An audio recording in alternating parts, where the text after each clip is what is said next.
আজকে দেখেছেন social media টেলিভিশনের ভেতরে বাংলাদেশের বিজেপি বিডিআর এর কাছে ওই ভারতের বিএসএফ পাও ধরে ক্ষমা চাইতে বাধ্য হয়েছে। আমরা দুর্বল হয়ে 100 বছর বাঁচার মধ্যে কোনো সার্থক্য নেই। সিংহের মতো গর্জন দিয়ে 1 ঘন্টা আমরা বাঁচতে চাই। আল্লাহ আকবার বলবেন না? আমরা যে বিএসএফ কে গত 16 বছর দেখেছি, আমার দেশের প্রায় 250 জন মানুষকে তারা হত্যা করেছে।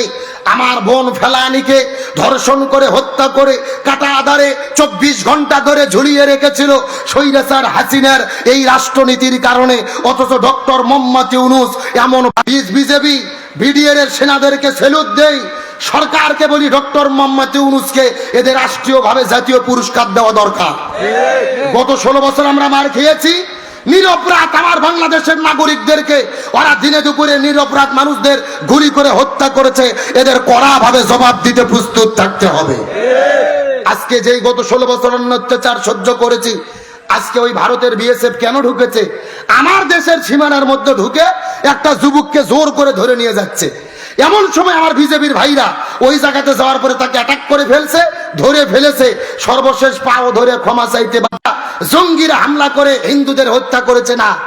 আসল তথ্য হলো এই ভারত নিজেই এই হামলার নাটক সেজে পাকিস্তানের ওপরে দাও চাপাইয়া দিচ্ছে। 2টা কারণে।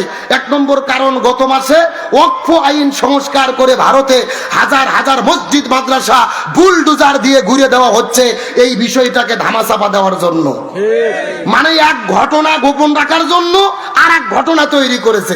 আর 2 নম্বর কারণ হলো ওই আমেরিকার ভাইস প্রেসিডেন্ট জেকি ভ্যান্স, তিনি ভারতে ঘুরতে এসেছে, তার কাছে প্রমাণ করতেছে মুসলমানেরা ভালো না, আসলেই জঙ্গি, এই জন্য তাদেরকে মসজিদ মাদ্রাসা ভাঙতেছি। সুতরাং আমাদের সচেতন থাকতে হবে। কোন মুসলমান অন্যায় ভাবে মানুষ হত্যা করতে পারে না। ভারত যে ষড়যন্ত্র করেছে এতে কোনো লাভ হয়নি। ডোনাল্ড ট্রাম্প বলছে ভারত আমার বন্ধু, পাকিস্তান আমার বন্ধু। আল্লাহ আকবার বলেন। সুতরাং স্বৈরাচার হাসিনা পালিয়ে যাওয়ার পরে ভারত কি কম ষড়যন্ত্র করছে? কথা বলেন, কম ষড়যন্ত্র করেছে? শুধুমাত্র ডক্টর ইউনূস থাকার কারণে ওরা কিছু করতে পারেনি। আল্লাহর কসম করে বলি, ডক্টর ইউনূস যদি ক্ষমতায় না থাকতো এতদিন ভারত ষড়যন্ত্র করে স্বৈরাচার হাসিনাকে ঢুকে দিত। কিন্তু ডক্টর ইউনূসের পাওয়ারের কারণে, শক্তির কারণে ওরা পেরে ওঠেনি। গত 1 সপ্তাহ আগে নরেন্দ্র মোদী থাইল্যান্ডে গিয়ে ডক্টর ইউনূস যেই ঘরের মধ্যে ঢুকেছে প্রণাম করতে বাধ্য হয়েছে। কথা কর না, যেই রকম শিক্ষক ভেতরে ঢুকলে ছাত্ররা দাঁড়িয়ে সম্মান করে, ডক্টর ইউনূস ভেতরে ঢুকেছে, নরেন্দ্র মোদী লাফ দিয়ে দাঁড়িয়ে উঠে প্রণাম করে প্রমাণ করেছে তাদের ষড়যন্ত্রে কোনো কাজ হয়নি, তারা হার মানতে বাধ্য হয়েছে। সুতরাং আমরা নতুন করে বাংলাদেশ স্বাধীন করেছি, আর কোনো ষড়যন্ত্র নয়, আমরা মাথা উঁচু করে দাঁড়াতে চাই। ডক্টর মোহাম্মদ ইউনূস যেন তেন কোনো লোক নয়। এই পৃথিবীর মধ্যে সবচাইতে সম্মানিত 3টে পুরস্কার, জোরে বলেন কয়টা? 1 নম্বর নোবেল পুরস্কার, 2 নম্বর আমেরিকান প্রেসিডেন্সিয়াল অ্যাওয়ার্ড, 3 নম্বর মার্কিন কংগ্রেশনাল অ্যাওয়ার্ড। এই 3টা পুরস্কার পৃথিবীতে মাত্র 12 জন ব্যক্তি পেয়েছে। তার মধ্যে 1 নম্বর হলো ডক্টর মোহাম্মদ ইউনূস।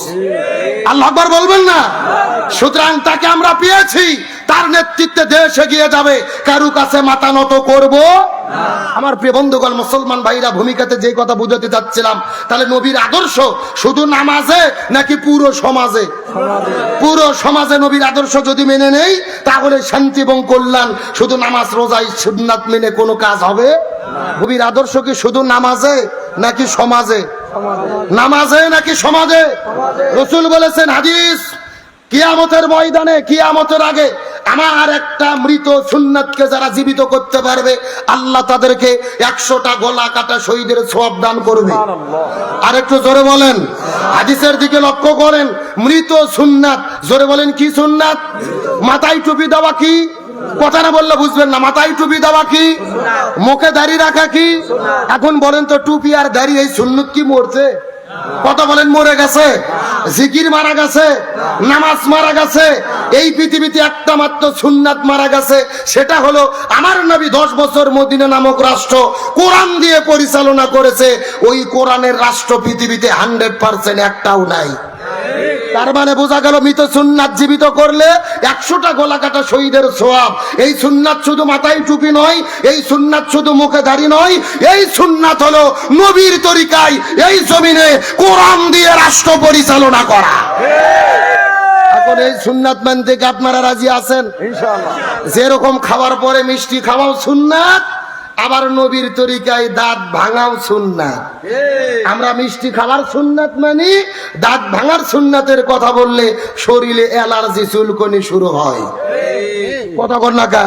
আমরা দাড়ি আর টুপির ওয়াজ করলে ভালো লাগে, জমিনে দিন কায়েমের কথা বললে শরীরে চুলকনি শুরু হয়। গভীর মনোযোগ। এই জমিনে নবীকে নবী হিসেবে কেন প্রেরণ করা হলো? ভীষণ এবং ভীষণ কি? আল্লাহর কোরআনের 3 জায়গায় একই বক্তব্য। সূরা তাওবার 33 নম্বর আয়াত, সূরা আল ফাতির 28 নম্বর আয়াত, সূরা সফের 9 নম্বর আয়াত। আল্লাহর কোরআন বলেছেন, ওয়াল্লাযী আরসালা রাসূলাহু বিল হুদা ওয়া দীনিল হাক্কি লিইযহিরাহু আলা দ্বীনি কুল্লিহি ওয়ালাউ কারিহাল মুশরিকুন। আল্লাহ বলে নবীকে নবী হিসেবে প্রেরণ করেছি, শুধু নামাজ কায়েমের জন্য নয়, শুধু হজের জন্য নয়, শুধু যাকাতের জন্য নয়, নবীকে নবী হিসেবে প্রেরণ করেছি এই পৃথিবীতে সমস্ত জীবন ব্যবস্থার উপরে ইসলামকে বিজয় করার জন্য। এখন আমরা নবীর সব মানতে চাই, কিন্তু নবীজির দিন কায়েম করতে চাই না। নবীজির তরিকায় জিহাদের ময়দানে যেতে চাই। এই সাতক্ষীরার মুসলমান টাইম কম, কথাগুলো লক্ষ্য করুন। আজকে আমরা যেই সময় কোরআনের মাহফিলে বসে গেছি, লক্ষ্য করুন ফিলিস্তিনের রাফার দিকে হাজার হাজার মুসলমানদেরকে গুলি করে বোমা হামলা করে এই জমিন থেকে বিদায় করে দেওয়া হচ্ছে। গত 1 সপ্তাহ আগে রাফা শহরে যখন বোমা হামলা করেছে, ওই বোমার ধোঁয়া যখন আকাশের মধ্যে উঠেছে, মুসলমানের লাশগুলো আকাশের মতো উঠে পাখির মতো ওরা শুরু করেছে। ছোট্ট একটা বাচ্চার নিচে বিল্ডিং ধসে পড়েছে, ছোট বাচ্চা হাউমাউ করে কান্না করে, একটা কুকুর গিয়ে কান্না সহ্য করতে না পেরে মুখের মধ্যে বাচ্চাটাকে নিয়ে ওই জায়গার মধ্য থেকে উদ্ধার করেছে। মনে কষ্ট লাগে, একটা কুকুরের মনে মানবতা জাগে, ভালোবাসা জাগে। তামাম পৃথিবীর মুসলমানের, তামাম পৃথিবীর মানুষের মনে মানবতা ভালোবাসা জাগ্রত হয় না।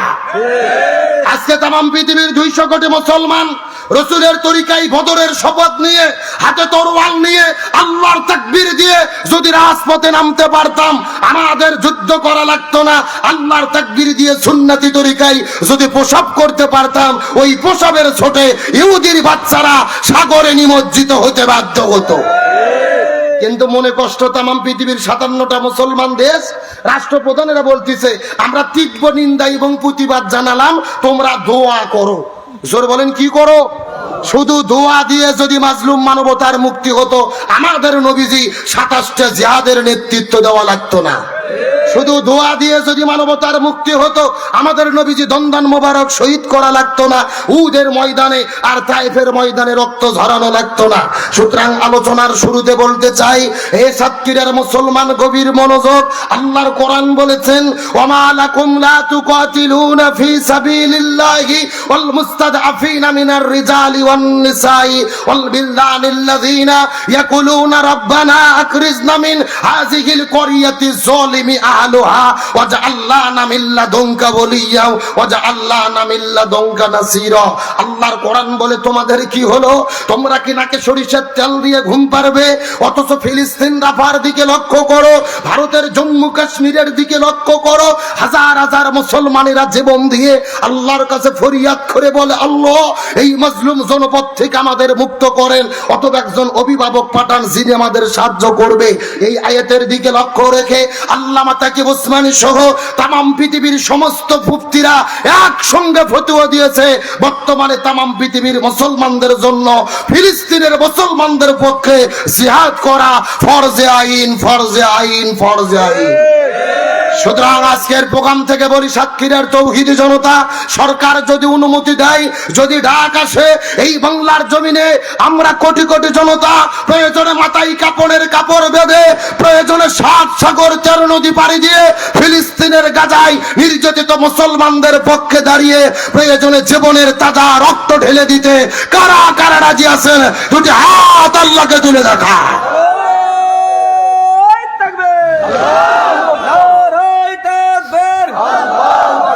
ইসলামের শত্রুরা, ইসলামের শত্রুরা